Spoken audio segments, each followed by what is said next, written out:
Hello students. तो कैसे हैं आप सब। आप सबका फिर से स्वागत है हमारी but chemistry classes BCC classes में। तो स्टूडेंट्स, आज हमें जो टॉपिक पढ़ना है वो क्लास 11th का है केमिस्ट्री का। इसमें हमें आज पढ़ना यूनिट नंबर 2 चैप्टर 2 का हमारा स्ट्रक्चर ऑफ एटम का। हमें आज डिस्कस जो करने वाले हैं वो करने वाले हैं बोर्स एटॉमिक मॉडल। बोर्स का मॉडल के बारे में डिस्कस करेंगे। बोर्स ने एटम का जो स्ट्रक्चर दिया था उसके पोस्टुलेट्स के बारे में डिस्कस करेंगे और साथ में ये भी डिस्कस करेंगे कि उसने कहते हैं किस तरीके से जो रदरफोर्ड के मॉडल का जो ड्रॉबैक था, जो लिमिटेशन था, उसको इम्प्रूव, उसको रेक्टिफाई करके जो मॉडल बताया था कि उसमें क्या था, ये डिस्कस करेंगे और साथ में जो एनर्जी लेवल्स हैं उसके बारे में डिस्कस करेंगे। चलिए स्टूडेंट्स, स्टार्ट करते हैं आज का वीडियो और डिस्कस करते हैं, एक्सप्लेन करते हैं कि बोर एटॉमिक मॉडल और बोर मॉडल। चलिए स्टूडेंट्स, तो हम स्टार्ट करते हैं अपना बोर मॉडल। सबसे पहले हम डिस्कस करने वाले हैं पोस्टुलेट 1, पर उससे पहले थोड़ा सा बोर मॉडल किसने दिया था आप सब अच्छे से बहुत जानते हैं, नील बोर्स ने दिया था, ठीक है ना। तो और कब दिया था, 1913 में दिया था। तो सबसे पहले बात करते हैं पोस्टुलेट 1 के बारे में। तो पोस्टुलेट 1 क्या बोल रहा है, सबसे पहला पॉइंट ये बोल रहा है कि the electrons in an atom revolve around the nucleus only in a certain selected circular orbit. Means अगर हम बात करें, ये हमारा क्या है, सेंटर में जो हमारा होता है ये हमारा होता है न्यूक्लियस, है ना। सेंटर में न्यूक्लियस होता है, इसके सराउंडिंग में क्या होते हैं, हमारे सर्कुलर पाथ्स होते हैं, ऑर्बिट्स होते हैं, इसको ऑर्बिट्स भी कहते हैं, है ना, और एनर्जी लेवल्स भी कहते हैं। तो इसमें क्या होता है, हमारे इलेक्ट्रॉन्स रिवॉल्व करते हैं। तो ये कैसे होते हैं, ये हमारे सिलेक्टेड सर्कुलर ऑर्बिट्स होते हैं जहां पे इलेक्ट्रॉन हमारे रिवॉल्व करते हैं। Second point, the orbits are associates with definite energy and they are also called energy shell और एनर्जी लेवल्स। जो हमारे ये हमारे n = 1 n = 2 ये दिए हुए हैं, दीज आर कॉल्ड ऑर्बिट्स। इनको ऑर्बिट्स भी कहते हैं,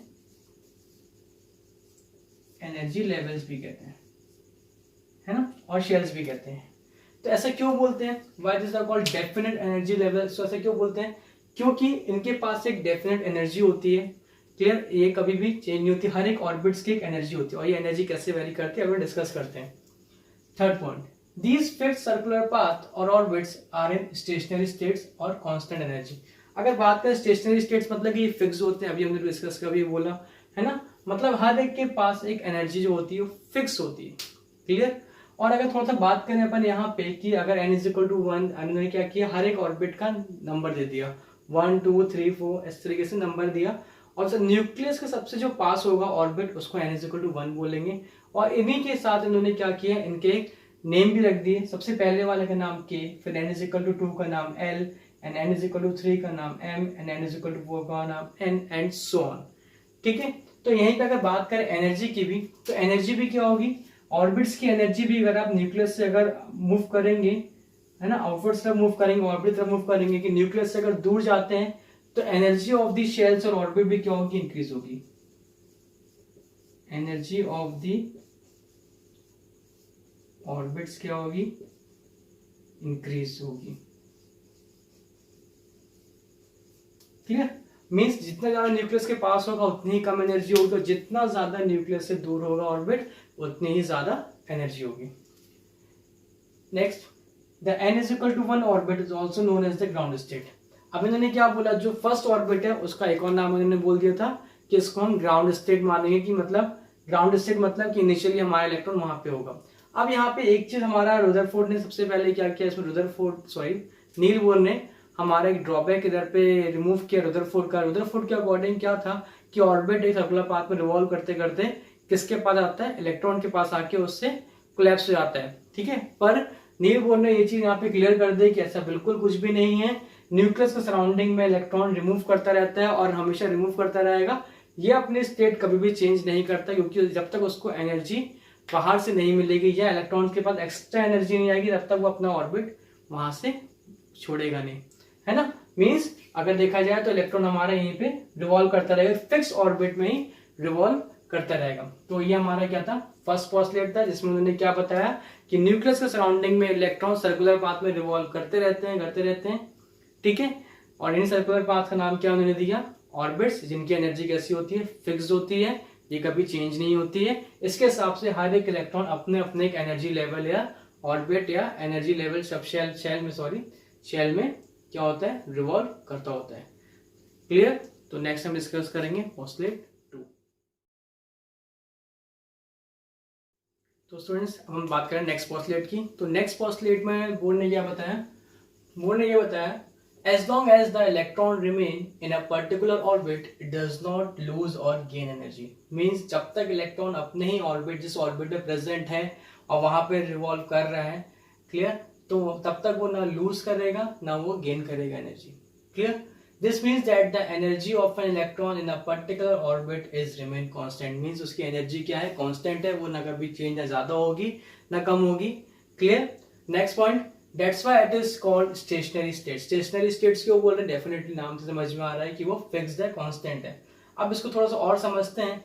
the orbit of an electron does not change unless energy is added और सप्लाई। मींस जब तक हम एटम में एनर्जी नहीं देंगे, सराउंडिंग्स, या फिर हम एक्स्ट्रा एनर्जी नहीं देंगे, एक्सटर्नल एनर्जी जब तक हम एटम को प्रोवाइड नहीं करवाएंगे, उसको नहीं देंगे, तब तक इलेक्ट्रॉन अपने ऑर्बिट से दूसरे ऑर्बिट में मूव नहीं करेगा। Clear? Means if the energy is supplied, the electron jumps from lower energy level to the higher energy level।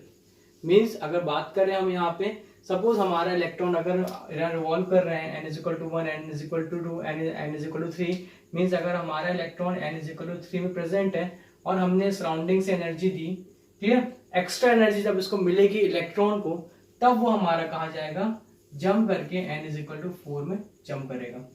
Until unless वो इलेक्ट्रॉन जंप नहीं करेगा। क्लियर? मींस ये फिक्स होता, समझ में आता है कि इलेक्ट्रॉन जब तक उसको एक्स्ट्रा एनर्जी नहीं मिलेगी तब तक वो वहीं अपने ऑर्बिट में ही रिवॉल्व करता रहेगा। और अगर मान लीजिए अगर इलेक्ट्रॉन फोर्थ थर्ड ऑर्बिट में है और हमने एनर्जी उससे यूज करवा दी, तो वो डेफिनेटली कहाँ जाएगा, सेकेंड ऑर्बिट में आ जाएगा। मीन्स अगर आप सप्लाई दे रहे हैं एनर्जी को, सप्लाई कर रहे हैं, आप एनर्जी प्रोवाइड करवा रहे हैं, एटम में दे रहे हैं, ठीक है, एक्स्ट्रा एनर्जी दे रहे हैं, तो क्या होगा, इलेक्ट्रॉन जंप करेगा लोअर एनर्जी से हायर एनर्जी लेवल की तरफ, और वहीं पे अगर आप एनर्जी उससे ले रहे हैं वापस, है ना, तो क्या करेगा, वो हायर एनर्जी से क्या करेगा, लोअर एनर्जी पे इलेक्ट्रॉन मूव करेगा। तो ये था हमारा बोल्स का नेक्स्ट पोस्टलेट। चलिए हम डिस्कस करते हैं अब थर्ड पोस्टलेट। चलिए स्टूडेंट्स, तो हम बात करते हैं पोस्टलेट थर्ड की। तो पोस्टलेट थर्ड क्या बोलता है वो समझ लेते हैं जल्दी से। Only those orbits are permitted in which the angular momentum of the electron is a whole number multiple of h by 2 pi। Means whole number of multiple of h by 2 pi means कभी भी ये value कभी भी आपकी point में नहीं हो सकती। अभी अपन डिस्कस करते हैं आगे, और h हम जानते हैं क्या होता है, प्लैंक्स कांस्टेंट। अब यहाँ पे बात करते हैं हमारे जो इलेक्ट्रॉन्स हैं वो एक सर्कुलर पाथ में क्या करते हैं, रोटेट करते रहते हैं। तो जब भी कोई भी पार्टिकल जब भी सर्कुलर पार्ट में रोटेट करता है, अगर उसका मास m है और उसका पर्टिकुलर रेडियस r है और उसकी वेलोसिटी कैसी होती है, टेंजेंट होती है, तब वहां पे उसका angular momentum of the electron क्या होता है, mvr। ये हमको नहीं कैलकुलेट करना है कैसे हुआ है, ये आप जानते ही हैं, है ना, फिजिक्स में आपने पढ़ा ही होता है एंगुलर मोमेंटम के बारे में। तो हम बात करें एंगुलर मोमेंटम क्या होता है, angular momentum for a particle, और जो भी इलेक्ट्रॉन के बारे में बात करें जो सर्कुलर पाथ में रिवॉल्व करता रहता है, तो उसका जब भी हम एंगुलर मोमेंटम निकालेंगे तो क्या होता है, mvr which is always equal to nh by 2 pi, where n is the integer which is n is equal to 1 2 3 and so on। अब यहाँ पे ये बात क्या बोलना चाह रहे हैं वो, कि हमेशा हर एक ऑर्बिट की एनर्जी क्या होती है, फिक्स होती है, और ये जो हमारा जो पोस्टलेट है वो ये बताता है कि इलेक्ट्रॉन किसी भी एक पर्टिकुलर फिक्स एनर्जी वाले ऑर्बिट में ही क्या करेगा, जंप करेगा, है ना। मींस कभी भी ये वैल्यू कभी भी आपकी n की वैल्यू पॉइंट में नहीं हो सकती, हमेशा किस में होगी, ये होल नंबर में होगी। मींस हमेशा 1 2 3 4 के उसमें ही होगी। Next, angular momentum of an electron is an angular momentum of an electron in an atom is quantized. Quantize का मतलब क्या है कि पर्टिकुलर फिक्स, है ना, एक पर्टिकुलर फिक्स वैल्यू ही होगी। क्लियर? इसका मतलब ये होता है, अभी अपन आगे डिस्कस करेंगे फोर्थ पोस्टलेट में क्वांटाइजेशन क्या होता है। तो हमने यह डिस्कस किया इसमें कि जो भी हमारा कोई भी पार्टिकल है या इलेक्ट्रॉन जब भी सर्कुलर पाथ में रिवॉल्व करता है तो उसका एंगुलर मोमेंटम किसके इक्वल होगा, mvr is always equal to nh by 2 pi, जो हमेशा कैसा होगा, एक होल नंबर, n क्या होगा, हमारा होल नंबर होगा। मींस इससे ये समझ में आ गया कि हमारा इलेक्ट्रॉन एक पर्टिकुलर एनर्जी लेवल पे ही जंप कर सकता है, ये इन्फॉर्मेशन देता है ना। n की वैल्यू हमारी क्या होगी, n की वैल्यू हमारे ऑर्बिट के हिसाब से होगी 1 2 3 4। क्लियर? तो ये समझ में आता है कि किस ऑर्बिट से किस एनर्जी पर्टिकुलर, मतलब समझ में आ रहा है कि एक ऑर्बिट से दूसरे ऑर्बिट में जंप करने वाली एनर्जी को ही ये बताएगा कि किस ऑर्बिट में ही ये जंप करेगा।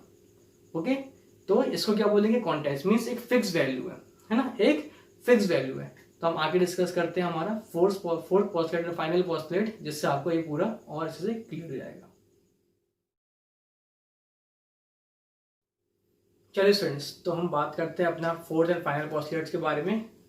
तो क्या बोलते हैं समझ लेते हैं। नीबोर, when energy from some external source is supplied to the electron, it jumps to the some higher energy level. Means अगर हमारा electron suppose E is equal to n is equal to third orbit में है, अगर जो हमने बात की थी अभी की एनर्जी हमने दी, तो हमारा इलेक्ट्रॉन कहाँ जंप कर जाएगा, एक हायर ऑर्बिट में जंप कर जाएगा।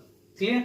When the electron jump back to the lower energy level, it radiates some amount of energy in the form of photon radiation. Means अब इलेक्ट्रॉन जब यहाँ पे क्या होगा, जब वापस लौट के आएगा इधर पे, जब अपने दोबारा उसी स्टेट पे आएगा, उसी एनर्जी लेवल पे जब लौट के आएगा, तब उसको क्या करना पड़ेगा, जितनी एनर्जी उसने क्या करी है, एब्जॉर्ब करी है ना, जितनी उसने एनर्जी एब्जॉर्ब करी है उतनी इसको क्या करनी पड़ेगी, रेडिएट करनी पड़ेगी या एमिट करनी पड़ेगी, है ना, तभी वो वहां पे वापस उसी ऑर्बिट में आएगा।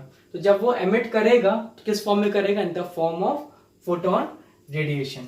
तब क्या होगा, तब हमारा जो अगर एनर्जी लेवल होगा del E is the difference in the energy level of E final minus E initial. Suppose अगर हम बात करें, अगर हमारा E4 से E3 means del E is equal to E4 minus E3। अगर हमारा E4 से E3 हम बात करेंगे कहां से, जब वो लौट के आएगा, ठीक है, तो E4 से कहां पे लौट के आ रहा है, दोबारा वो E3 पे आ रहा है, तो it is del E means E4 minus E3। तो हमारा अगर इसको is also equal to h mu, where mu is the frequency of radiation. तो हमारे फ्रीक्वेंसी के टर्म से हमारा क्या बन जाएगा, एनर्जी लेवल का difference formula E final minus E initial by H. Clear? In terms of wavelength तो mu is equal to C by lambda होता है, हम जानते ही हैं।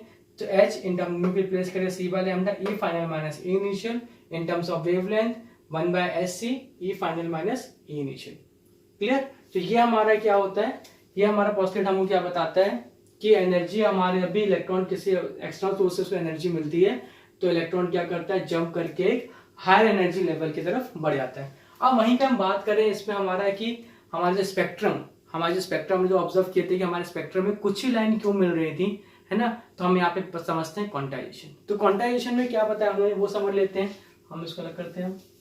तो क्वांटाइजेशन कैसे इन्होंने एक्सप्लेन किया कि हमारे एमिशन स्पेक्ट्रम में कंटिन्यूस लाइन नहीं मिल रही है ना, कुछ ही लाइन जो मिल रही है हमको, वो क्या है, वो हम डिस्कस कर लेते हैं।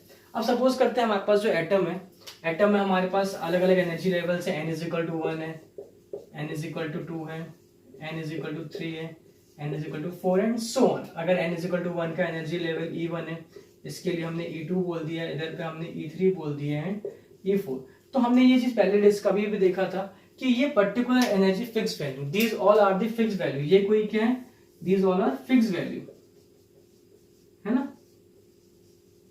ये फिक्स वैल्यू मतलब ये कांस्टेंट वैल्यू, एनर्जी क्या है, हर एक ऑर्बिट की फिक्स्ड है। अब क्या होगा, जैसे आपने कोई भी अगर डिफरेंस लेते हैं, डिफरेंस लेते हैं, और हमने अब भी देखा है कि डेली किसकी इक्वल है, del E is equal to h mu, और डेली किसकी इक्वल है, ये भी क्या है हमारा, ये भी हमारा डेली है, मींस डेली किसकी इक्वल है, डेली इज, अगर फ्रीक्वेंसी के टर्म्स में देखेंगे तो h mu and del E is equal to h c by lambda. Clear? अगर हम बात करें, अगर हम डेली क्या है, del E is the difference in the energy level, किसी का भी हो सकता है, E4 minus E3, E3 minus E2 and E2 minus E1। जब हमें पता है कि ऑलरेडी हमारी एनर्जी की वैल्यू फिक्स्ड है, हमारे ऑर्बिट की एनर्जी फिक्स्ड है, तो जब माइनस भी करेंगे तो भी हमारी वैल्यू क्या होगी, यहाँ पे फिक्स वैल्यू आएगी, है ना, हमारी वैल्यू भी क्या होगी, फिक्स होगी। हमारा एच भी कांस्टेंट है और लैम्डा की वैल्यू भी क्या होगी, हमारी फिक्स होगी, क्योंकि पर्टिकुलर एक फोटोन की रेडिएशन से भी क्या होगा, एक पर्टिकुलर वेवलेंथ की रेडिएशन निकलेंगे, तो सारी हमारी वैल्यू फिक्स है। तो इससे हमें क्लियर होता है कि हमें जो स्पेक्ट्रम मिल रहा है वहां पे सिर्फ हमें कुछ ही लाइन्स मिल रही होती है ना, हमें जो स्पेक्ट्रम में क्या होता है, हमें कुछ ही लाइन मिल रही होती है, एमिशन स्पेक्ट्रम में हमें कंटिन्यूस लाइन नहीं मिलती। तो क्यों?